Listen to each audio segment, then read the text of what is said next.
إن الحمد لله نحمده ونستعينه ونستغفره ونعوذ بالله من شرور أنفسنا ومن سيئات أعمالنا من يهده الله فلا مضل له ومن يضلل فلا هادي له وأشهد أن لا إله إلا الله وحده لا شريك له وأشهد أن محمدا عبده ورسوله أما بعد فإن خير الحديث كتاب الله وخير الهدي هدي محمد صلى الله عليه وسلم وشر الأمور محدثاتها وكل محدثة بدعة وكل بدعة ضلالة وكل ضلالة في النار فأعوذ بالله السميع العليم من الشيطان الرجيم من همزه ونفخه ونفثه بسم الله الرحمن الرحيم يا أيها الذين آمنوا اتقوا الله حق تقاته ولا تموتن إلا وأنتم مسلمون يا أيها الناس اتقوا ربكم الذي خلقكم من نفس واحدة وخلق منها زوجها وبث منهما رجالا كثيرا ونساء واتقوا الله الذي تساءلون به والأرحام إن الله كان عليكم رقيبا يا أيها الذين آمنوا اتقوا الله وقولوا قولا سديدا يصلح لكم أعمالكم ويغفر لكم ذنوبكم ومن يطع الله ورسوله فقد فاز فوزا عظيما اللهم صل على محمد وعلى آل محمد كما صليت على إبراهيم وعلى آل إبراهيم إنك حميد مجيد اللهم بارك على محمد وعلى آل محمد كما باركت على إبراهيم وعلى آل إبراهيم إنك حميد مجيد رب اشرح لي صدري ويسر لي أمري واحلل عقدة من لساني يفقهوا قولي محترم بزرگوں، قابل احترام اسلامی نوجوان بھائیوں اور پیارے بچوں، اپنے پیارے حبیب جناب محمد رسول اللہ صلی اللہ علیہ وسلم کے سفر ہجرت کا ایک پہلا حصہ میں نے آپ کے سامنے گزشتہ خطبہ جمعہ کے اندر رکھا تھا کہ اللہ کے نبی جناب محمد رسول اللہ صلی اللہ علیہ وسلم کو مکہ کے لوگ رہنے نہیں دے رہے تھے، آپ صلی اللہ علیہ وسلم کے جان کے لالے پڑ گئے تھے، آپ صلی اللہ علیہ وسلم کو اس دنیا سے نیست و نابود کرنے کے لیے باقاعدہ آپ صلی اللہ علیہ وسلم کے گھر کا محاصرہ کر لیا گیا تھا۔ نہ چاہتے ہوئے بھی اللہ کے نبی صلی اللہ علیہ وسلم بغیر کسی جرم کے، بغیر کسی گناہ کے، بغیر کسی الزام کے، پاک صاف ہونے کے باوجود، شریف ہونے کے باوجود، سچے امانت دار ہونے کے باوجود، لوگوں کی آنکھوں کا تارہ ہونے کے باوجود، لوگوں کے یہاں امین و صادق ہونے کے باوجود آپ صلی اللہ علیہ وسلم کو مکہ چھوڑنا پڑا۔ رات کی تاریکی میں محمد رسول اللہ صلی اللہ علیہ وسلم مکہ چھوڑتے ہیں اور غار ثور میں جا کے پہنچتے ہیں۔ غار ثور کا واقعہ کیا ہے؟ غار ثور مکہ سے تھوڑے سے فاصلے پہ ایک پہاڑ کا نام ہے، اس پہاڑ کے اندر پہاڑ ثور کا نام ہے، اور اس پہاڑ کے اندر جو غار ہے اس کو غار ثور کہا جاتا ہے۔ بہت سارے غار تھے، غار مطلب گفا، تھوڑا سا دو چار آدمی کے بیٹھنے کی جگہ ہوتی ہے، تھوڑا گڑھا ٹائپ کر کے پہاڑ کے اندر ہوتا ہے۔ تو اللہ کے نبی صلی اللہ علیہ وسلم غار یعنی جبل ثور پہ پہنچتے ہیں، اور جس اونچائی پر آپ کو جانا ہے وہ بہت اونچا ہے، پہاڑ کی بلندی پہ چڑھ کے جانا ہے، اور وہاں پہ جا کے آرام یعنی اپنے آپ کو چھپانا ہے۔ حضرت ابوبکر صدیق رضی اللہ تعالیٰ عنہ نبی کریم صلی اللہ علیہ وسلم کے پیروں کو دیکھتے ہیں تو آپ صلی اللہ علیہ وسلم کے پیر پھٹ چکے ہیں چلتے چلتے، چونکہ عام راستے سے نہیں جانا تھا، چھپ چھپا کے غار کے اندر پہنچنا تھا۔ اس پہاڑ کے پاس پہنچتے ہیں تو اللہ کے نبی صلی اللہ علیہ وسلم کے پیر پھٹ جاتے ہیں۔ اتنا اونچائی پہ چڑھنا، بلندی پہ چڑھنا آسان کام نہیں ہے، اور وہاں خطرات بھی بہت ہو سکتے ہیں۔ حضرت ابوبکر صدیق رضی اللہ تعالی عنہ فانن محمد رسول اللہ صلی اللہ علیہ وسلم کو اٹھاتے ہیں، اور تیزی کے ساتھ اللہ رب العالمین غیبی جو طاقت دیا اس ٹائم پہ، اس طاقت کا استعمال کرتے ہوئے حضرت ابوبکر صدیق رضی اللہ تعالی عنہ محمد رسول اللہ صلی اللہ علیہ وسلم کو اٹھا کر پہاڑ کی بلندی پر پہنچ جاتے ہیں، اور یعنی غار کے منہ تک پہنچ جاتے ہیں۔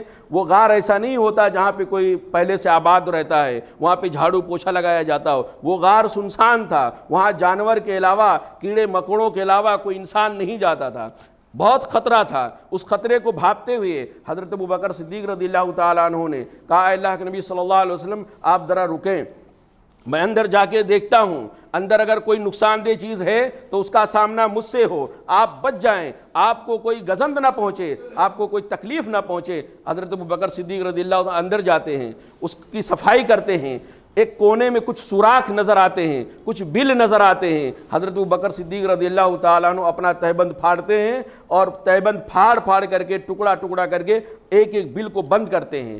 تہبند ختم ہو جاتا ہے، چادر ختم ہو جاتی ہے، اب صرف سطر ڈھانکنے کے لیے کپڑا رہ گیا ہے۔ حضرت ابوبکر صدیق رضی اللہ تعالیٰ عنہ جب دیکھا کہ سارے سوراخ بند ہو گئے لیکن 2 سوراخ ابھی باقی ہیں، دونوں پہ حضرت ابوبکر صدیق رضی اللہ تعالیٰ اپنا پیر رکھ کے بیٹھ گئے اور کہا اللہ کے نبی صلی اللہ علیہ وسلم آپ تشریف لائیے۔ اللہ کے نبی صلی اللہ علیہ وسلم آئے اور محمد رسول اللہ صلی اللہ علیہ وسلم کے آرام اور راحت کا اتنا خیال صحابہ کرتے تھے، خاص طور سے حضرت ابوبکر صدیق رضی اللہ تعالیٰ عنہ کہتے ہیں اللہ کے نبی صلی اللہ علیہ وسلم اب آپ لیٹ جائیے، اب آپ اطمینان سے لیٹ جائیے۔ اللہ کے نبی صلی اللہ علیہ وسلم حضرت ابوبکر صدیق رضی اللہ تعالیٰ عنہ کے ہاتھ میں یا گود میں سر رکھ کر کے سو جاتے ہیں اور اطمینان کی نیند سوتے ہیں محمد رسول اللہ صلی اللہ علیہ وسلم۔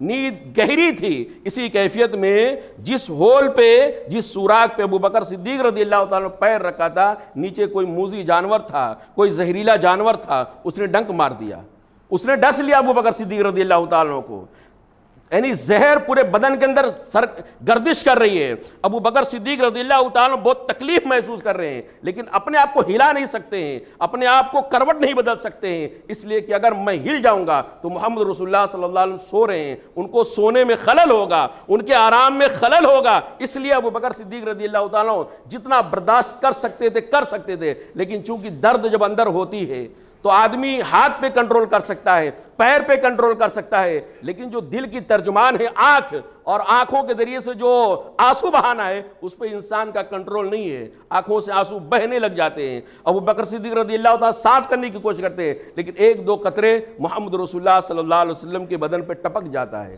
اللہ کے نبی صلی اللہ علیہ وسلم چونک کے آنکھ کھولتے ہیں، ابوبکر کیوں رو رہے ہو؟ کہا اللہ کے نبی صلی اللہ علیہ وسلم جو ہول باقی تھا اس ہول پہ میں نے اپنا پیر رکھ دیا تھا، شاید کوئی زہریلا جانور مجھے ڈنک مار دیا۔ نبی کریم صلی اللہ علیہ وسلم نے کہا کہاں پہ ہے؟ ابوبکر صدیق رضی اللہ عنہ بتاتے ہیں محمد رسول اللہ صلی اللہ علیہ وسلم اپنا لعاب دہن، تھوک مبارک محمد رسول اللہ صلی اللہ علیہ وسلم لگاتے ہیں، اللہ سے دعا کرتے ہیں اور وہ شفا یاب ہو جاتے ہیں، زہر پورا کا پورا ختم ہو جاتا ہے۔ یہ وہاں اللہ کے نبی صلی اللہ علیہ وسلم تھے۔ ابوبکر صدیق رضی اللہ تعالیٰ عنہ کی محمد رسول اللہ صلی اللہ علیہ وسلم سے الفت، محبت، چاہت، شفقت آپ دیکھیں کتنا خیال رکھتے تھے حضرت ابوبکر صدیق رضی اللہ تعالیٰ عنہ محمد رسول اللہ صلی اللہ علیہ وسلم کی۔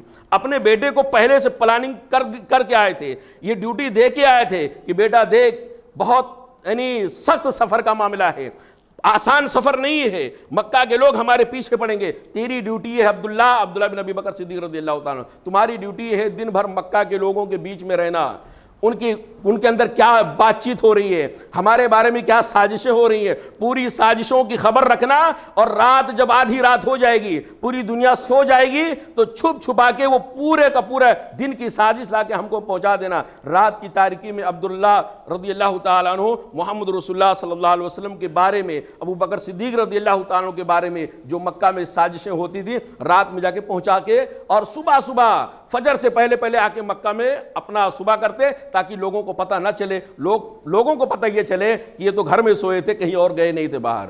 یہ پورا 3 دن کا حضرت عبداللہ رضی اللہ تعالیٰ کا معمول، اور ابوبکر صدیق رضی اللہ تعالیٰ عنہ نے کھانے کا انتظام کیسے کیا تھا؟ اپنے غلام کو ڈیوٹی پہ لگا دیا تھا۔ عامر بن فہرہ جو آپ کا غلام تھا، جو بکریوں کو چراتا تھا، اس کی ڈیوٹی یہ تھی کہ دیکھ 3 دن تک ہم غار ثور کے اندر رہیں گے، وہاں پہ تو ہماری بکریوں کو چراتے لانا اور وہاں بکریوں کا دودھ دو کے ہم کو دے دینا تاکہ ہمارے محمد رسول اللہ صلی اللہ علیہ وسلم کو، ہمارے نبی محمد صلی اللہ علیہ وسلم کو تکلیف نہ ہو۔ وہ غلام آپ صلی اللہ علیہ وسلم کے پاس، ابوبکر صدیق رضی اللہ تعالیٰ کے پاس بکریاں لے کر آتا اور دودھ دو کر دے دیتا، اور آسودہ ہو کر دونوں محمد رسول اللہ صلی اللہ علیہ وسلم اور ابوبکر رضی اللہ تعالیٰ پی کے آسودہ ہو جاتے تھے۔ اس طرح میرے بھائیو 3 دن تک غار ثور کے اندر محمد رسول اللہ صلی اللہ علیہ وسلم تھے۔ جمعہ کے صبح وہاں پہنچے تھے، اور سوم اور پیر کا پورا دن اللہ کے نبی صلی اللہ علیہ وسلم غار ثور کے اندر تھے۔ شام جب 3 دن ہو گئی تو آپ صلی اللہ علیہ وسلم نے جو طے کیا تھا، ابو بکر صدیق رضی اللہ عنہ نے جو طے کیا تھا عبداللہ بن اریقط کو، جو راستے کا ماہر تھا، میں نے گزشتہ خطبہ جمعہ کے اندر ان کے بارے میں بتایا تھا، یہ کفار کے دین پر تھے، قریش کے دین پر تھے، لیکن اللہ کے نبی صلی اللہ علیہ وسلم نے ان کے اوپر بھروسہ کیا۔ 3 دن کے بعد وہ عبداللہ بن اریقط ابو بکر صدیق رضی اللہ تعالیٰ کی دونوں اونٹنیاں لے کر وہاں غار ثور کے پاس پہنچتے ہیں رات کی تاریکی میں، اور اللہ کے نبی صلی اللہ علیہ وسلم کو وہاں سے مدینہ کی طرف لے جانے کے لیے تیار ہوتے ہیں۔ حضرت اسمہ رضی اللہ تعالیٰ، خاندان ابو بکر کو کون بھول سکتا ہے؟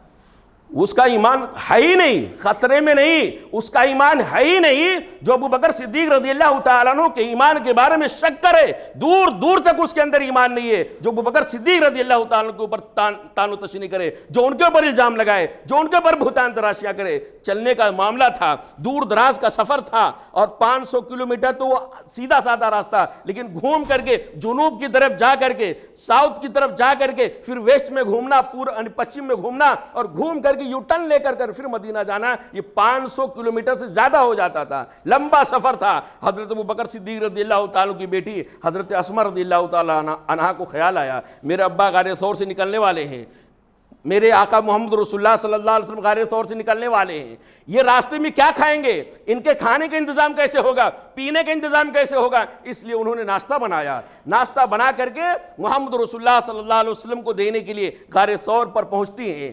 جب آپ صلی اللہ علیہ وسلم کے پاس پہنچتی ہیں تو وہ ٹفن لے کر آئی تھیں، جو ڈبہ لے کر آئی تھی جس میں راستے کا زاد بدا ہوتا، توشہ بدا ہوا تھا، اس کو لٹکانے کے لیے جو پٹا ہوتا تھا، جو بیلٹ ہوتا، وہ بھول گئی تھی۔ اب گھر جانے کا ٹائم نہیں تھا، اس لیے انہوں نے کیا کیا، اپنا جو کمر بیلٹ ہوتا ہے، جس کو ہم اپنی زبان میں یعنی ازار باندھنے کے لیے نہرا کہتے ہیں، وہ ایک بیلٹ ٹائپ کر کے ہوتا ہے جو عورتیں باندھتی ہیں، آج بھی جو سایہ عورتیں پہنتی ہیں ان کے ہاں یہ ہوتا ہے۔ انہوں نے فوراً نکالا، اس کو 2 ٹکڑوں میں چیر دیا، چیر کر کے ایک سے اپنا کمر باندھ لیا، اپنا ازار باندھ لیا، اور دوسرے سے اس محمد رسول اللہ صلی اللہ علیہ وسلم کے لیے ٹفن اور ناشتے دان کا انتظام کر کے لٹکا دیا، اللہ کے نبی صلی اللہ علیہ وسلم کے پاس آ گیا۔ اسی وجہ سے حضرت اسمہ رضی اللہ تعالی عنہا کا نام ذات النطاقین کہا جاتا ہے۔ ذات النطاقین یعنی 2 کمر بند والی، ایک کمر بند کو، ایک بیلٹ کو انہوں نے 2 بیلٹ بنایا، اس لیے کہا جاتا 2 بیلٹ والی۔ بہر اللہ کے نبی صلی اللہ علیہ وسلم سے نکلتے ہیں، اور جو راستے کا ماہر تھا عبداللہ بن اریقط، وہ آپ صلی اللہ علیہ وسلم کو اور ابو بکر صدیق رضی اللہ تعالیٰ کو اونٹ پر سوار کرتا ہے اور سیدھا ساؤتھ کی طرف جاتا ہے۔ آپ جو گئے ہیں وہ جانتے ہیں، جو میپ دیکھیں وہ بھی جانتے ہیں کہ مکہ مدینہ کا لوکیشن کیا ہے، مکہ مدینہ کس ڈائریکشن میں ہے۔ پہلے مکہ ہے اور نارتھ میں جا کے مدینہ پڑتا ہے، مکہ ساؤتھ میں ہے اور مدینہ نارتھ میں ہے، لیکن وہ راستے کا ماہر محمد صلی اللہ علیہ وسلم کو جو لے کے نکلا وہ ساؤتھ کی طرف چلا گیا۔ مکہ وہاں، مدینہ وہاں ہے، مکہ یہاں ہے، اللہ کے نبی صلی اللہ علیہ وسلم کو لے کے ساؤتھ کی طرف وہ نکلتا ہے اور کافی دور تک چلا جاتا ہے۔ کافی دور تک جانے کے بعد جب راستہ سناٹا نظر آتا ہے تو پھر وہ یعنی مغرب کی طرف، پورب پچھم کی طرف، ویسٹ کی طرف مڑتا ہے، اور سمندر کا کنارہ لے کر کے یعنی سمندر کا ساحلی کنارہ لے کر کے وہاں سے پھر گھوم کر کے اللہ کے نبی صلی اللہ علیہ وسلم کو مدینہ پہنچانے کا راستہ اختیار کرتا ہے۔ راستے میں بہت سارے واقعات ہوتے ہیں میرے بھائیوں، جس میں سے بہت سارے واقعات ہیں، ان میں سے ایک بہت بنیادی واقعہ یعنی ام معبد کا تھا۔ ام معبد کا معاملہ کیا تھا؟ ام معبد رضی اللہ تعالی عنہا، اس راستے میں ان کا ایک کٹیا تھا، ایک خیمہ تھا، وہ میاں بیوی دونوں وہاں رہتے تھے۔ اللہ کے نبی صلی اللہ علیہ وسلم اس خیمے کے پاس پہنچے تو دیکھا کہ ایک عورت بیٹھی ہوئی ہے۔ اللہ کے نبی صلی اللہ علیہ وسلم نے کہا ہم لوگ تھک گئے ہیں۔ 4 لوگ تھے۔ کتنے لوگ تھے؟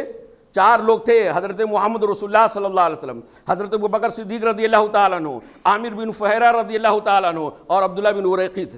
یہ 4 لوگ تھے، 3 مسلمان اور 1 نان مسلم۔ یہ 4 لوگوں کا جو قافلہ چل رہا تھا اس بڑھیا کے کٹیے میں پہنچا قافلہ، تو اللہ کے نبی صلی اللہ علیہ وسلم نے ام معبد سے پوچھا کچھ کھانے کے لیے ہے؟ ہم کو بھوک لگی ہے، ہم مسافر ہیں۔ اور ام معبد کون ہے؟ ام معبد وہ عورت ہے ایک تو عرب کی، اور اس کے بعد اتنی سخاوت والی کہ اس راستے سے جتنے لوگ آتے جاتے تھے، جان پہچان ہو یا نہ ہو، انجانا ہو یا جانا ہو، کوئی بھی ہو، اس کو شکم سیر کر کے دودھ پلا دیتی تھی اور آسودہ کر دیتی تھی، دل کھول کے مہمان نوازی کیا کرتی تھی ام معبد رضی اللہ تعالیٰ عنہ۔ اللہ کے نبی صلی اللہ علیہ وسلم پہنچے، اتفاق ایسا تھا وہ قحط سالی کا زمانہ تھا، وہ سال قحط سالی کا تھا۔ اللہ کے نبی صلی اللہ علیہ وسلم پہنچے، کہا کچھ کھانے ہونے کے لیے ہے، کچھ پینے ہونے کے لیے ہے؟ کہا نہیں، ہم وہ عورت ہیں کہ اگر ہمارے پاس گھر میں کچھ ہوتا تو مہمان نوازی کرنے میں، آپ کی ضیافت کرنے میں ہم تنگی نہیں کرتے، پورا آپ کے اوپر لٹا دیتے۔ لیکن اے مسافر، تم کو پتا ہے کہ یہ قحط سالی کا زمانہ ہے، گھر میں کچھ نہیں ہے، افسوس یہ ہے۔ اللہ کے نبی صلی اللہ علیہ وسلم نے کہا کوئی بات نہیں، وہ کونے میں کیا ہے؟ کہا ایک بکری ہے۔ وہ بکری کیا ہے؟ بکری کا معاملہ کیا ہے؟ امامت نے کہا وہ بکری کیا ہے؟ اتنی کمزور ہو گئی ہے، اتنی لاغر ہو گئی ہے، اتنی یعنی مریل ہو گئی ہے، جس کی وجہ سے وہ اپنے ساتھ بکریوں کے ساتھ جا کر کے چراگاہ میں یا باہر میدان میں چرنے کے قابل نہیں ہے، وہ چل نہیں سکتی ہے، اتنی کمزور ہے، وہ اتنی دبلی ہے کہ وہ چل نہیں سکتی ہے۔ نہ چلنے کی وجہ سے، اس کی کمزوری اور لاغر پن کی وجہ سے میرے شوہر باقی بکریوں کو لے کے چلے گئے چرانے کے لیے، وہ بکری چل نہیں پاتی ہے، اس لیے اس کو گھر پہ چھوڑ کے چلے گئے ہیں۔ اللہ کے نبی صلی اللہ علیہ وسلم نے کہا میں اس بکری میں سے دودھ نکالوں؟ بات تعجب میں پڑ گئی، یہ کیسا مسافر ہے، اس کو میں پوری حیت بتا رہی ہوں بکری کی، یہ دودھ کہاں دینے والی ہے؟ یہ تو چلنے کی لائق نہیں، یہ کمزور لاغر ہے، اس کے اندر چلنے کی طاقت نہیں، یہ دودھ کہاں سے دے گی؟ کہا اللہ کے نبی صلی اللہ علیہ وسلم اگر آپ اجازت دیں تو میں کوشش کر لیتا ہوں۔ امامت نے کہا یہ ضدی مسافر لگ رہا ہے، پتہ نہیں اس کو زیادہ بھوک لگی ہے۔ کہا ٹھیک ہے، اگر آپ کو دہنا ہے، آپ کو ٹرائی کرنا ہے، کوشش کرنا ہے تو آپ کوشش کر لیجئے۔ اللہ کے نبی صلی اللہ علیہ وسلم اس بکری کے پاس جاتے ہیں، اللہ کا نام لیتے ہیں، دعا پڑھتے ہیں، واللہ ایسا لگتا ہے وہ بکری محمد رسول اللہ صلی اللہ علیہ وسلم ہی کا انتظار کر رہی تھی کہ وہ محمد رسول اللہ صلی اللہ علیہ وسلم آئے، کائنات کا امام آئے اور میرے پاس بیٹھے۔ جیسے محمد رسول اللہ صلی اللہ علیہ وسلم اس بکری کے پاس جاتے ہیں، وہ بکری اپنا پیر پھیلا دیتی ہے اور اس کے تھن میں اتنا دودھ بھر جاتا ہے کہ مابت دیکھ کر کے حیران و پریشان ہو جاتی ہے، یہ کیا معاملہ ہے، یہ کیسا مسافر ہے؟ کمزور لاغر بکری کے پاس بیٹھا کہ بکری نے اپنا پیر پھیلا دیا۔ ایک بکریاں ایسی ہوتی ہیں کہ وہ پیر مارتی ہیں، لات چلاتی ہیں، دودھ نہیں نکالنے دیتی ہیں۔ یہ بکری کتنی مطیع و فرما بردار ہو گئی ہے، کتنی اچھی بکری ہو گئی ہے، اپنا پیر پھیلا دی ہے دودھ نکالنے کے لیے۔ اللہ کے نبی صلی اللہ علیہ وسلم بابت سے کہتے ہیں تمہارے گھر میں جو بڑا برتن ہے دودھ نکالنے کا وہ دے دو۔ بڑا سا ٹب لے کر بابت آئی، کمزور لاغر بیمار قسم کی بکری سے اللہ کے نبی صلی اللہ اتنا دودھ نکالا کہ پورا ٹب بھر گیا، پورا بڑا والا برتن بھر گیا، اتنا جھاگ اس کے اندر اٹھا کہ باہر نکلنے کے قریب تھا۔ اللہ کے نبی صلی اللہ علیہ وسلم اللہ کے نبی تھے صلی اللہ علیہ وسلم، محمد رسول اللہ صلی اللہ علیہ وسلم سچے نبی تھے۔ اللہ کے نبی صلی اللہ علیہ وسلم مابت کو بلایا، کہا دیکھو پہلے تم پی لو۔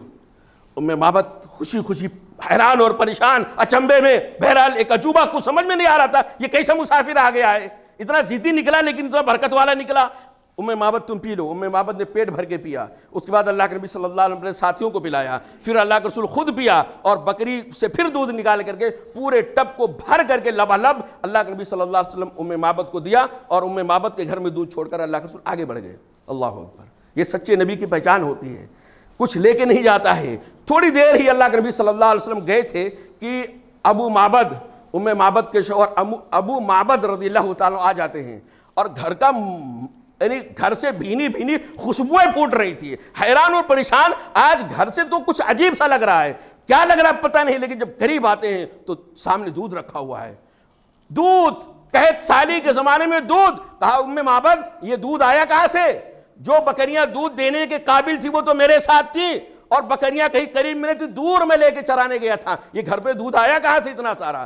معبد نے پوری کیفیت بتا دیا کہ ایک ضدی مسافر آیا تھا لیکن برکتوں والا تھا، اس کے ساتھ بڑی برکتیں تھیں اور اس نے ضد کیا، میں نے اجازت دیا۔ وہ مریل قسم کی جو بکری ہے، مریل اب تو نہیں رہ گئی ہے، اب تو لاغر کمزور نہیں رہ گئی ہے، وہ تو اچھی خاصی ہو گئی ہے۔ کہا وہی کمزور بکری ہے، وہی بیمار بکری اور لاغر بکری ہے جس کے نہ چلنے کی وجہ سے آپ اس کو باہر نہیں لے کر گئے تھے، اسی بکری کے تھن سے اس مسافر نے اتنا سارا دودھ نکالا ہے۔ کہا ذرا بتاؤ وہ کیسا آدمی ہے؟ معبد نبی کریم صلی اللہ علیہ وسلم کی پوری حیت بتا دیتی ہیں، یعنی ایسی حیت بتاتی ہے میرے بھائیوں کہ یہاں بیان کرنے کا موقع نہیں ہے، وقت نہیں۔ ایسا اگر آپ معبد رضی اللہ تعالی عنہا نے محمد رسول اللہ صلی اللہ علیہ وسلم کا جو حلیہ بیان کیا ہے، اگر آپ اس کو پڑھتے جائیں تو اس سے بہتر حلیہ کوئی اور نہیں بیان کر سکتا ہے. اتنا پیارا حلیہ انہوں نے اللہ کے نبی صلی اللہ علیہ وسلم کا بیان کیا, جو پوری حلیہ اور پوری صفات اور پوری کیفیت محمد رسول اللہ صلی اللہ علیہ وسلم کی برکات کو ابو معبد نے سنا تو کہا یہ تو صاحب قریش ہے. یہ کون ہے؟ یہ تو صاحب قریش ہے, قریش کا نوجوان ہے, جس کے بارے میں لوگوں نے کہا وہ جادوگر ہے, جس کے بارے میں لوگوں نے کہا شاعر ہے, جس کے بارے میں لوگوں نے کہا وہ کاہن ہے, جس کے بارے میں لوگوں نے کہا یہ مجنون ہے, اور جس کو گھر سے نکال کر کے, شہر سے نکال کر کے بے گھر کر دیا ہے اور اس کے قتل کرنے کے در پہ تھے, وہ نکلا ہے. اس کو پکڑنے کے لیے تو 100 اونٹوں کا انعام ہے. یہ وہی ہے, لیکن نہیں, وہ پکڑنے کے قابل نہیں ہے. وہ بڑی برکتوں والی شخصیت ہے. اتنا شریف آدمی جادوگر کیسے ہو سکتا؟ بہرحال ابو معبد رضی اللہ تعالیٰ کچھ دیر تک اللہ کے نبی صلی اللہ علیہ وسلم کے پاس جانے کی کوشش کرتے ہیں, لیکن چونکہ بکریوں کا معاملہ اور بہت ساری چیزیں بعد میں بہرحال وہ صحابی ہو جاتے ہیں. اور رحیق المختوم کے حوالے سے بعد میں وہ دونوں میاں بیوی صحابی ہو جاتے ہیں, ایمان لے آتے میرے بھائیوں. اور یہی نہیں, ایک دوسرا واقعہ جو اسی سفر ہجرت سے متعلق ہے, سراقہ ابن مالک کا ہے. سراقہ ابن مالک کون ہے؟ سراقہ ابن مالک اس اپنا واقعہ سفر ہجرت کا خود بیان کرتے ہیں. کہتے ہیں میں بھی ان پہلوانوں میں سے تھا, ان نوجوانوں میں سے تھا جو محمد رسول اللہ صلی اللہ علیہ وسلم کو پکڑنے کے لیے 100 اونٹ لینے کے لیے پوری کوشش کیا تھا. 3 دن 4 دن تک ہم نے چھان مارا تھا, چپا چپا, گلی گلی, کوچا کوچا, آسمان زمین جو بھی تھا ہم نے سب پہ کمندے ڈال دیا. جہاں تک میں پہنچ سکتا تھا پہنچ گیا, لیکن کہیں دکھائی نہیں دیے. تھک ہار کر کے گھر پہ بیٹھا تو اپنے قبیلے کے بیچ میں ایک آدمی آیا کہ اس نے کہا دیکھو 4-5 لوگ ایسے گئے ہیں, وہ لگ رہا ہے کہ محمد صلی اللہ علیہ وسلم ہی ہیں, لگ رہا ہے ابو بکر صدیق رضی اللہ تعالیٰ عنہ. سراقہ ابن مالک کہتے ہیں میں نے کہا وہ ہے ہی نہیں, وہ تو 4-5 جو گئے نا وہ بھی ہمارے سامنے سے گئے ہیں.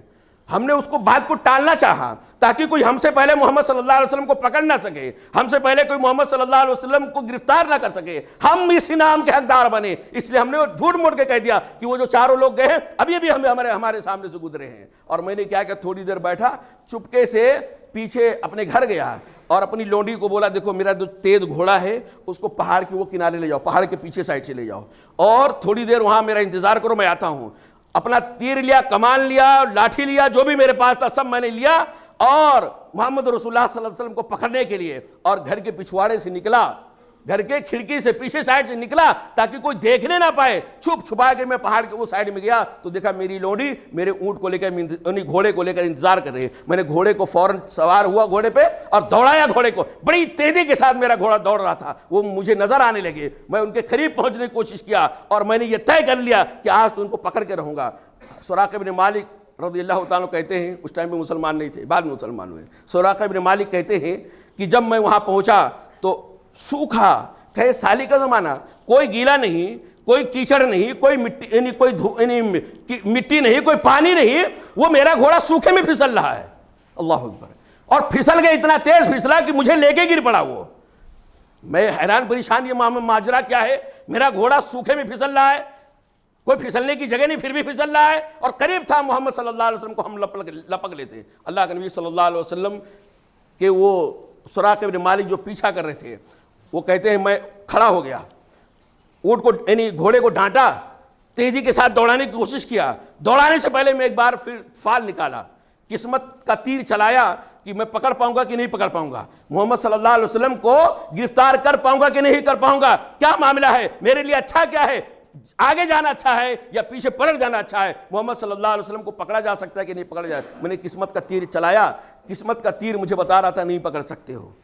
قسمت کا تیر بتا رہا تھا تو محمد صلی اللہ علیہ وسلم کو نہیں پکڑ سکتے ہو, مجھے پلٹ جانا چاہیے. لیکن چونکہ 100 اونٹوں کا انعام میرے دل و دماغ میں پیوست تھا, گردش کر رہا تھا, 100 اونٹ مل جائے گا تو عرب کا ایک بڑا امیر آدمی بن جاؤں گا. وہ اس وجہ سے میں قسمت کے تیر کو پھینکا اور پھر میں نے گھوڑے کو دوڑایا تیزی کے ساتھ, محمد صلی اللہ علیہ وسلم کے قریب پہنچ گیا. اللہ کے نبی صلی اللہ علیہ وسلم آگے ہیں, ابو بکر صدیق رضی اللہ تعالیٰ پیچھے ہیں. ابو بکر صدیق رضی اللہ تو پیچھے مڑ کے دیکھتے ہیں تو گھبرا جاتے ہیں. اللہ کے رسول صلی اللہ علیہ وسلم کہتے ہیں ابو بکر کیا ہوا؟ کہا اللہ کے نبی صلی اللہ علیہ وسلم ماجرا یہ ہے کہ پیچھے سراقہ بن مالک آ گیا ہے. اللہ کے رسول ہم پکڑ لیے گئے, اب ہم بچ نہیں پائیں گے. اللہ کے رسول ڈر لگ رہا ہے. مجھے اپنا ڈر نہیں, مجھے آپ کا ڈر ہے. اللہ کے نبی صلی اللہ علیہ وسلم کہتے ہیں اے ابو بکر, یعنی 2 لوگ اگر جا رہے ہوں اور ان دونوں کے ساتھ اللہ کی مدد ہو تو بتاؤ تمہارا کیا خیال ہے؟ وہ دونوں پکڑ میں آ جائیں گے؟ وہ دونوں کا نقصان ہونے والا ہے؟ وہ دونوں اللہ یعنی دشمن کے حوالے جا سکتے ہیں؟ جن کا حامی اللہ ہو، جن کے اوپر اللہ کی مدد ہو، جن کے تائید اللہ رب العالمین کر رہا ہو، کیا ایسے لوگ دشمن کے پنجے میں آ سکتے ہیں؟ اللہ کے نبی صلی اللہ علیہ وسلم نے تسلی دی، لا تحزن، گھبراؤ نہیں، گھبراؤ نہیں، اللہ ہماری مدد کرنے کے لیے تیار۔ اطمینان کے ساتھ اللہ کے رسول آگے جا رہے ہیں، سراقہ تیزی کے ساتھ پیچھا کر رہے ہیں، ایک دم قریب آ گئے ہیں کہ اچانک پہلے گھوڑا پھسلا تھا، دوسری بار گھوڑے کا دونوں پیر آگے والا دھس گیا زمین میں، زمین پھٹ گئی، اللہ نے زمین کو پھاڑ دیا، سوکھے کے زمانے میں زمین کو چیر دیا رب العالمین، اور سراقہ بن مالک کے گھوڑے کے دونوں آگے والے پیر زمین میں دھس گئے، اور دھسنا تھا کہ سراقہ بن مالک پلٹا کھا کے گر گئے۔ اللہ، سراقہ بن مالک کہتے ہیں اب یہ نبی ہے، یہ نبی ہے، نبی کے علاوہ کوئی نہیں ہے، اس کا پیچھا کرنا بیکار ہے، لیکن گھوڑا نکلے گا کیسے؟ گھوڑا نکلے گا کیسے؟ اللہ کے نبی صلی اللہ علیہ وسلم کو آواز دیتے ہیں۔ سراقہ بن مالک کہتے ہیں میں نے اللہ کے نبی صلی اللہ علیہ وسلم کو آواز دیا، اے اللہ کے نبی صلی اللہ علیہ وسلم، محمد صلی اللہ علیہ وسلم آپ ہمارے لیے دعا کیجئے، ہمارا گھوڑا یہاں سے نکل جائے، اب ہم آپ کا پیچھا نہیں کریں گے، آپ کو پکڑیں گے نہیں۔ اللہ کے نبی صلی اللہ علیہ وسلم نے کہا نہیں، ایک وعدہ کرو۔ کیا وعدہ کرو؟ وعدہ یہ کرو کہ تم کسی کو ہمارے بارے میں بتانا نہیں کہ ہم لوگ اس راستے سے جا رہے ہیں۔ سراقہ بن مالک نے کہا ہم رازداری کا وعدہ کرتے ہیں، کسی کو، آپ کہتے ہیں کسی کو بتانا نہیں، میں یہ وعدہ کرتا ہوں کہ اس راستے پہ کسی کو آنے بھی نہیں دوں گا۔ اللہ اکبر۔ اللہ کے نبی صلی اللہ علیہ وسلم دعا کیے، سراقہ بن مالک کا گھوڑا نکل گیا۔ سراقہ بن مالک کہتے ہیں اللہ کے رسول صلی اللہ علیہ وسلم امن کا پروانہ بھی لکھ دیں۔ سراقہ بن مالک کا جب گھوڑا دھسا تھا زمین میں تو سراقہ بن مالک کہتے ہیں مجھے پورا یقین ہو گیا کہ یہ آدمی واقعی اللہ کا نبی ہے، اور اس کا معاملہ یہیں پہ رکنے والا نہیں، بہت دور تک اس کا معاملہ جائے گا۔ اس کے دین کو سربلند ہونے سے کوئی روک نہیں سکتا، اس کے دین کو غالب ہونے سے کوئی روک نہیں سکتا۔ اب یہ کائنات کے اندر یعنی سرفرادی کے ساتھ جیے گا، کامیابی اس کی قدم بوسی کرے گی، اب اس کا معاملہ بلند ہو کے رہے گا۔ اس لیے اللہ کے نبی صلی اللہ علیہ وسلم آپ ہمارے لیے پروانے امن لکھ دیجئے کہ آپ کا جب غلبہ ہو جائے، آپ کے دین کا غلبہ ہو جائے اور آپ کا دبدبہ ہو جائے جس علاقے میں آپ جا رہے ہیں، تو ایسا نہ ہو کہ بولے سراقہ ابن مالک نے میرا پیچھا کیا تھا، آپ نہیں تو آپ کے صحابہ کو معلوم پڑے گا، میں نے آپ کا پیچھا کیا تھا، جب آپ کا غلبہ ہو جائے گا تو مجھے کوئی نقصان نہ پہنچایا جائے، اس لیے آپ لکھ کے دے دیجئے کہ محمد صلی اللہ علیہ وسلم نے لکھ کے دیا ہے سراقہ ابن مالک ایمان لائے یا نہ لائے ان کو کوئی نقصان نہیں پہنچائے گا، اس بنیاد پر کہ انہوں نے میرا پیچھا کیا تھا۔ اللہ کے نبی صلی اللہ علیہ وسلم عامر بن فہیرہ سے کہا، عامر بن فہر رضی اللہ تعالیٰ سے کہا کہ ان کو امن کا پروانہ ایک چمڑے پہ لکھ کے دے دیا جائے۔ بہرحال عامر بن فہر رضی اللہ تعالیٰ نے لکھ کے دے دیا۔ سراقہ بن مالک واپس پلٹتے ہیں، راستے میں کچھ لوگ،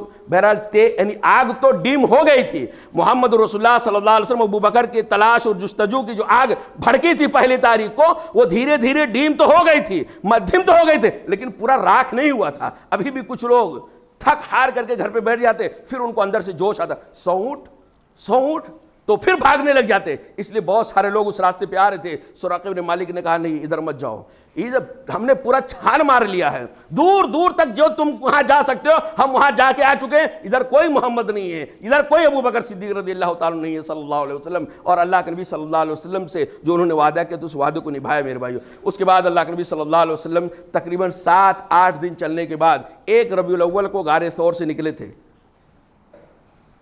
26 کا مشورہ ہوا تھا دارالندوہ کے اندر، 26 سفر کو، سفر کی 26 تاریخ کو دارالندوہ جو پارلیمنٹ تھا وہاں میٹنگ ہوئی تھی، رات سورج ڈوبنے کے بعد 27 اسٹارٹ ہو گیا تھا، اسی کی صبح اللہ کے نبی صلی اللہ علیہ وسلم گھر سے نکلے تھے اور جا کے اللہ کے نبی صلی اللہ علیہ وسلم غار ثور کے اندر 3 دن تک رہے تھے، 27 28 29۔ اس کے بعد جو شام آتی ہے وہ ربیع الاول کی پہلی تاریخ ہوتی ہے، پہلی تاریخ کو اللہ کے رسول صلی اللہ علیہ وسلم غار ثور سے نکلتے ہیں۔ 8 دنوں تک چلتے چلتے گھومتے گھومتے اللہ کے رسول صلی اللہ علیہ وسلم مدینہ سے تھوڑا سا فاصلے پر ایک بستی ہے جس بستی کا نام قبا ہے، اس قبا میں اللہ کے نبی صلی اللہ علیہ وسلم جا کے ٹھہرتے ہیں، اور آپ صلی اللہ علیہ وسلم مختلف روایتوں کے مطابق کچھ 4 دن کہتے ہیں، کچھ 10 دن کہتے ہیں، کچھ 12، کچھ اور 26 دن۔ بہرحال جو زیادہ مشہور ہے وہ یہ کہ اللہ کے نبی صلی اللہ علیہ وسلم قبا کے اندر 14 دن تک ٹھہرے اور وہاں آرام نہیں کیے۔ آپ ذرا سوچیں کیا کیفیت رہی ہوگی، یعنی کیسا خطرناک سفر تھا، وحشت اور دہشت کا کیا عالم رہا ہوگا، جان خطرے میں تھی، تلوار جان پر لٹک رہی تھی کہ اب تو جانے والا ہے، دشمن کہیں بھی پکڑ سکتا ہے۔ ایسے خطرناک موقع سے تھکے ہارے اللہ کے نبی صلی اللہ علیہ وسلم جب قباء میں پہنچتے ہیں تو آپ صلی اللہ علیہ وسلم قباء میں سب سے پہلے اللہ رب العالمین کے ایک گھر کی تعمیر کرتے ہیں۔ یہ آخری نبی کی بنائی ہوئی اس روئے زمین پہ پہلی مسجد ہے، آخری نبی کی اس روئے زمین پر بنائی ہوئی پہلی مسجد ہے۔ اس کے بعد اللہ کے نبی صلی اللہ علیہ وسلم نے مدینہ گئے، اور مدینہ کا پورا ماحول، چونکہ مدینہ والوں کو پہلے سے پتا تھا کہ اللہ کے نبی صلی اللہ علیہ وسلم مکہ چھوڑ چکے ہیں، اور مکہ چھوڑ چکے ہیں تو اب مدینہ ہی آنے والے ہیں، اس لیے مدینہ والے اتنا خوش تھے، انصار مدینہ اتنا زیادہ خوش تھے میرے بھائیوں کہ روزانہ ان کا کام دھام ہی ہوتا تھا کہ صبح صبح بستی سے نکل کر کے، مدینہ کی آبادی سے نکل کر کے پہاڑوں کی بلندی پہ چڑھ کے دیکھتے تھے مکہ والے راستے سے کوئی آ رہا ہے کہ نہیں آ رہا ہے۔ روزانہ ہی معمول رہتا تھا۔ تیز دھوپ ہو جاتی تھی، تھک ہار کر کے مایوس ہو کے واپس پلٹ جاتے تھے، کیونکہ ان کو پتہ نہیں تھا کس راستے سے گھما کے آ رہے ہیں۔ ایک دن مکہ مدینہ والے نبی کریم صلی اللہ علیہ وسلم کو ڈھونڈنے کے لیے، نبی کریم صلی اللہ علیہ وسلم کے استقبال کے لیے باہر نکلتے ہیں۔ دوپہر کا ٹائم ہو جاتا ہے، گھر پلٹتے ہیں، اتنے میں ایک یہودی اپنے ٹیلے پہ چڑھتا ہے اور اس کو نظر آتا ہے کہ کچھ لوگ آ رہے ہیں، سفید پوش سفید لباس میں ملبوس کچھ لوگ آ رہے ہیں اور تیزی کے ساتھ آ رہے ہیں۔ وہ بے ساختہ یہودی پکار اٹھا، اے مدینہ کے لوگوں، اے مدینہ کے مسلمانوں، تمہارا مطلوب آ چکا ہے، تمہارا مطلوب جس کو تم طلب کرنے کے لیے، جس کا استقبال کرنے کے لیے روزانہ تم نکلتے تھے، دیکھو شاید وہی آ رہا ہے۔ پورا مدینہ فوراً تلوار ہاتھ میں لیتا ہے اور استقبال کرنے کے لیے باہر نکل جاتا ہے، کیونکہ انہوں نے وعدہ کیا تھا عبداللہ بن عباس رضی اللہ تعالیٰ عنہ سے، محمد رسول اللہ صلی اللہ علیہ وسلم سے وعدہ کیا تھا حج یعنی بیت عقبہ ثانیہ کے اندر کہ اے عباس رضی اللہ تعالیٰ عنہ، اے محمد صلی اللہ علیہ وسلم، یاد رکھیے گا آپ تک کوئی نہیں پہنچ سکتا جب تک ہماری جان میں جان ہے، ہم تلواروں سے آپ کی حفاظت کریں گے، ہم اپنی جان کو جوکھوں میں ڈال کر کے آپ کی حفاظت کریں گے۔ اس لیے مکہ مدینہ والوں کو لگتا تھا کہ ایسا نہ ہو کہ کوئی سازش رچی جا رہی ہو، کوئی دشمن حملہ کر سکتا ہے، اس لیے پورا اسلحے کے ساتھ اللہ کے نبی صلی اللہ علیہ وسلم کے استقبال کرنے کے لیے آئے، اور پھر اللہ کے نبی صلی اللہ اس طرح مدینہ کے اندر پہنچتے ہیں۔ اور مدینہ کے اندر الگ واقعات ہیں میرے بھائیوں۔ اللہ تعالیٰ سے دعا ہے کہ رب العالمین محمد رسول اللہ صلی اللہ علیہ وسلم کی ہجرت کے واقعے کو جس مقصد کے لیے بیان کیا گیا ہے اس مقصد کو سمجھنے کی توفیق عطا فرمائے۔ رب العالمین ہجرت کے واقعے اور ہجرت کی تاریخ کو ہمیں یاد رکھنے کی اور ہجرت کے واقعات کو پڑھنے سمجھنے اور اس سے عبرت لینے کی توفیق عطا فرمائے، آمین یا رب العالمین۔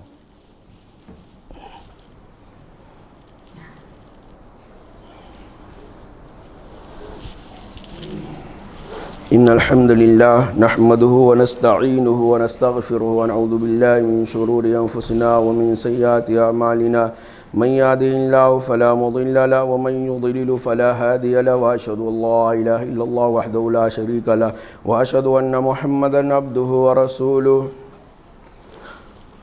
محترم بزرگوں، پہلے خطبہ جمعہ کے اندر نبی کریم صلی اللہ علیہ وسلم کی ہجرت کا ایک چھوٹا سا میں نے نقشہ آپ کے سامنے پیش کرنے کی کوشش کیا، لیکن اس ہجرت سے ہم کو کیا مل رہا ہے، ہجرت کا پیغام کیا ہے، نبی کریم صلی اللہ علیہ وسلم کی جو ہجرت ہوئی اس سے ہم کو سبق اور عبرتیں کیا مل رہی ہیں۔ بہت ساری عبرتیں میرے بھائیوں۔ پوائنٹ ٹو پوائنٹ نمبر 1، یہ نبی کریم صلی اللہ علیہ وسلم کی ہجرت، صحابہ کرام کی ہجرت سے ہم کو اور آپ کو پتہ یہ چل رہا ہے کہ انسان کی زندگی میں سب سے قیمتی چیز کیا ہے؟ ایمان ہے، اسلام ہے، اس کا کوئی بدل نہیں ہے۔ ایمان کی خاطر سالوں کی کمائی کو چھوڑا جا سکتا ہے، ایمان کی حفاظت کے لیے ماں کو چھوڑا جا سکتا ہے، باپ کو چھوڑا جا سکتا ہے، اولاد کو چھوڑا جا سکتا ہے، بیوی بچوں کو چھوڑا جا سکتا ہے۔ ایمان اور اسلام کی حفاظت کے لیے، ایمان اور اسلام کے تحفظ کے لیے آدمی کو اپنا کنبہ قبیلہ اگر چھوڑنا پڑے، گھر بار چھوڑنا پڑے، شہر چھوڑنا پڑے تو سب کو داؤ پہ لگا دے، لیکن ایمان اور اسلام سے سمجھوتا نہ کرے۔ یہ ہم کو اور آپ کو ہجرت کا واقعہ سبق دے رہا ہے کہ سب برداشت کر لیا جا سکتا ہے، سب کو سہا جا سکتا ہے، لیکن ایمان چلا جائے اس کو نہیں سہا جا سکتا ہے۔ اس لیے صحابہ کرام ایمان کی حفاظت کے لیے، اسلام کی حفاظت کے لیے اپنا سب کچھ چھوڑ دیا۔ ذرہ برابر ان کو پرواہ نہیں آئی، ذرہ برابر ان کو فکر نہیں ہوئی کتنے سالوں سے میں نے کمایا تھا، میں چلا جاؤں گا تو دشمن کے ہاتھ لگ جائے گی، ایک ہوتا چھوٹ جائے گا میرے ہاتھ سے، دوسرا چھوٹ جائے گا دشمن کے ہاتھ میں جائے، کوئی پرواہ نہیں کہ میرے بھائیوں۔ ہمارا اور آپ کا معاملہ کیا ہے؟ آج اگر کسی آدمی کو جو حرام کاروبار کر رہا ہے، غلط ذریعے سے اس کی آمدنی ہے، حرام خوری کے اندر مبتلا ہے، اس کو بتایا جائے کہ آپ کا یہ کاروبار حرام ہے تو اس کے پیروں کے نیچے سے زمین کھسک جاتی ہے۔ اب حرام ہے تو میں نیا کیسے سٹارٹ کر سکتا ہوں؟ اب تو چلنے دو تھوڑی دیر کے لیے، اور تھوڑی دیر چلتے چلتے پھر وہی چلا جاتا ہے اس دنیا سے۔ میرے بھائی ایمان کی کمزوری ہے۔ تو پہلا ہجرت کا جو پیغام ہے، ایمان اسلام کی خاطر سب کچھ چھوڑا جا سکتا ہے، کسی کی خاطر ایمان کو نہیں چھوڑا جا سکتا ہے، کسی کی خاطر، حتیٰ کہ جان بھی اگر داؤں میں لگانا پڑے ایمان کی حفاظت کے لیے تو یقیناً یعنی جان کو بھی داؤں پہ لگا دینا چاہیے۔ دوسرا میرے بھائی یہ ملتا ہے کہ اللہ رب العالمین اپنے بندوں کی مدد کرتا ہے۔ اللہ اپنے بندوں کو بے یار و مددگار حالات کے حوالے نہیں کرتا ہے، اللہ تعالیٰ ضرور آزماتا ہے، لیکن اللہ تعالیٰ اپنے اوپر ایمان لانے والے، اپنے اللہ کے نیک بندوں کی اللہ ضرور مدد کرتا ہے۔ اللہ کا یہ وعدہ ہے کہ جو اللہ تعالیٰ پر ایمان رکھتا ہے، اللہ کا نیک بندہ ہے، اللہ تعالیٰ اس کی ضرور مدد کرے گا۔ وَمَن يَتَّقِ اللَّهَ يَجْعَل لَّهُ مَخْرَجًا، کہ جو اللہ تعالیٰ سے تقوی اختیار کرے گا، جو اللہ تعالیٰ سے ڈر کر کے زندگی گزارے گا، جو پرہیزگار بنے گا دنیا کے اندر، یجعل لہ مخرجا، تو اللہ تعالیٰ اس کے لیے یعنی گھٹا ٹوپ تاریکی ہو، اندھیرا ہو، مصائب ہو، آلام ہو، پریشانیاں ہو، چاروں طرف سے اندھیرا لگ رہا ہو، دشمن کی الغار ہو، اللہ تعالیٰ کا جو بندہ بن جائے گا، بندہ واقعی معنوں میں اللہ تعالیٰ گھٹا ٹوپ اندھیروں سے اس کو نکالنے کے لیے راستہ بنا دیتا ہے۔ یقیناً اللہ تعالیٰ کا یہ وعدہ ہے، اور وعدہ نہیں، اللہ نے کر کے دکھایا بھی ہے۔ محمد رسول اللہ صلی اللہ علیہ وسلم کو کہاں سے نکالا؟ ابو بکر صدیق رضی اللہ تعالیٰ کو کہاں سے نکالا؟ یعنی دشمنوں کی الغار سے نکالا، اور وہ دشمن جو نامی تھے، بالکل ہتھیار لیس تھے، اللہ تعالیٰ نے وہاں سے ان کو نکالا۔ یقیناً اگر آدمی اللہ پر ایمان رکھتا ہے، اللہ پہ بھروسہ کرتا ہے، تو اللہ تعالیٰ ضرور اس کی مدد کرتا ہے۔ ہم بھی کہتے ہیں ہم اللہ والے ہیں، ہم بھی کہتے ہیں اللہ کے نیک بندے ہیں میرے بھائیوں، لیکن واقعی اگر اللہ کے نیک بندے ہیں، واقعی اگر ہم پرہیزگاری والی زندگی گزارتے ہیں، تو پھر اللہ کا گھر خالی کیوں رہتا ہے؟ اللہ کا گھر خالی کیوں رہتا ہے؟ اللہ کی جہاں معصیت کی جاتی ہے وہاں کے ڈیرے آباد کیوں رہتے ہیں؟ وہاں کے اڈے ہمیشہ بھیڑ سے کیوں فل کیوں رہتے ہیں؟ جہاں اللہ کی نافرمانی ہوتی، شرک کے اڈے، زنا کے اڈے، شراب کے اڈے، گناہ کے اڈے، معصیت کے اڈے، جوا کے اڈے، جو جتنے بھی چیزیں اللہ تعالیٰ کو ناراض کرنے والی، وہاں کے اڈے ایک دم آباد رہتے ہیں۔ لیکن جہاں اللہ کی عبادت کی جاتی ہے، اللہ کا گھر وہ ویران رہتا ہے۔ اس کا مطلب یہ کہ ہم زبانی کہتے ہیں اللہ والے ہیں، اللہ سے ڈرنے والے ہیں۔ ہجرت کا تیسرا پیغام میرے بھائیوں، توکل کا معنی کیا ہے؟ اصلی توکل کیا ہے؟ محمد رسول اللہ صلی اللہ علیہ وسلم کی ہجرت سے پتہ چلتا ہے۔ اللہ کے نبی صلی اللہ علیہ وسلم، توکل کا معنی یہ نہیں صرف اللہ پہ بھروسہ کر لینا، توکل کا مطلب ہوتا ہے پہلے اسباب اختیار کیے جائے، ذرائع اختیار کیے جائے، اس کے بعد اللہ پہ بھروسہ کیا جائے۔ محمد رسول اللہ صلی اللہ علیہ وسلم کو جب اللہ نے اجازت دیا سفر ہجرت کرنے کے لیے، تو آپ صلی اللہ علیہ وسلم ابو بکر رضی اللہ تعالیٰ کے پاس گئے۔ 2 اونٹنیوں کا انتظام کیا گیا تھا، عبداللہ بن اریقط جیسے یعنی راہگیر کا انتظام کیا گیا تھا۔ غار ثور کے اندر اللہ کے رسول صلی اللہ علیہ وسلم اپنے آپ کو چھپائے، ایسا نہیں کہ کھلم کھلا چلے اور اللہ پہ بھروسہ کیے، وہاں چھپائے۔ یہ یعنی ہجرت کا واقعہ ہم کو اور آپ کو توکل کا صحیح معنی دیتا ہے۔ اس طرح میرے بھائیوں، ہجرت کا واقعہ ہم کو اور آپ کو یہ بتاتا ہے کہ اس مسلمانوں کے آپس میں ایک دوسرے کے خیر خواہ ہونے چاہیے، ایک دوسرے کے تئیں جذبات ہونے چاہیے، نیک جذبات، خواہشات اچھے ہونے چاہیے۔ جو آدمی یعنی ہجرت کا واقعہ ہم کو یہ بتا رہا ہے کہ ایک مسلمان کا ایمان، ایک مسلمان کا اسلام اسی وقت مکمل ہو سکتا ہے کہ جب اپنے بھائی کے لیے وہی چیز پسند کرے جو اپنے لیے پسند کرتا ہے۔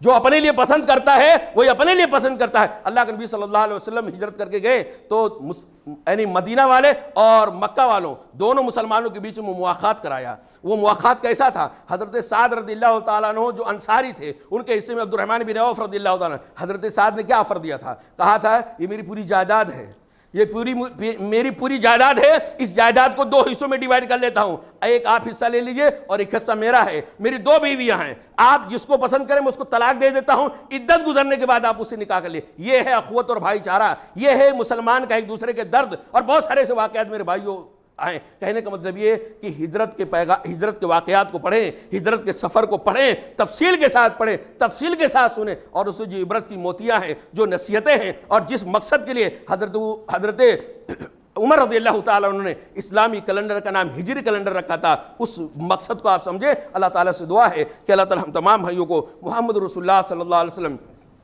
اور آپ کے صحابہ کرام نے جو ہم تک آپ تک دین کی باتیں، اسلام کی باتیں پہنچانے کی قربانیاں دی ہیں، اللہ تعالیٰ ان کی قربانیوں کو قبول فرمائے، اللہ تعالیٰ ان کو یعنی جزائے خیر عطا فرمائے، بہترین بدلہ عطا فرمائے۔ رب العالمین تو ان سے راضی ہے، اللہ تعالیٰ وہ تجھ سے بھی راضی ہیں۔ رب العالمین ہمیں ایسے پاک باز ترین تمام صحابہ کرام کے تعلق سے اپنی دلوں کے اندر محبت پیدا کرنے کی توفیق عطا فرمائے، سچی محبت ہمارے دلوں کے اندر ڈال دے۔ اللہ تعالیٰ بغض، عداوت اور نفرت سے ہمارے سینوں کو پاک کر دے۔ رب العالمین جو لوگ صحابہ کرام کے مقام کو نہیں سمجھ پاتے، صحابہ کرام کی قربانیوں کو بھلا دیے ہیں یا اس پر لیپا پوتی کر رہے ہیں، اللہ تعالیٰ ان کو ہدایت دے دے، ان کو صحیح سمجھ عطا فرما دے۔ اللہ تعالیٰ صحیح دین اور صحیح اسلام کیا ہے وہ تمام مسلمانوں کو خاص طور سے سمجھنے کی، پڑھنے کی توفیق عطا فرمائے۔ اقول قولی ھذا استغفر اللہ لی ولکم ولسائر المسلمین۔ اللہم صلی علی محمد وعلی آل محمد کما صلیت علی ابراہیم وعلی آل ابراہیم انک حمید مجید۔ اللہم بارک علی محمد وعلی آل محمد کما بارکت علی ابراہیم وعلی آل ابراہیم انک حمید مجید۔ عباد اللہ رحمکم اللہ، ان اللہ یامر بالعدل والاحسان وایتاء ذی القربى وینہی عن الفحشاء والمنکر والبغی یعظکم لعلکم تذکرون وادعوہ یستجب لکم ولذکر الاکبر واللہ یعلم ما تصنعون۔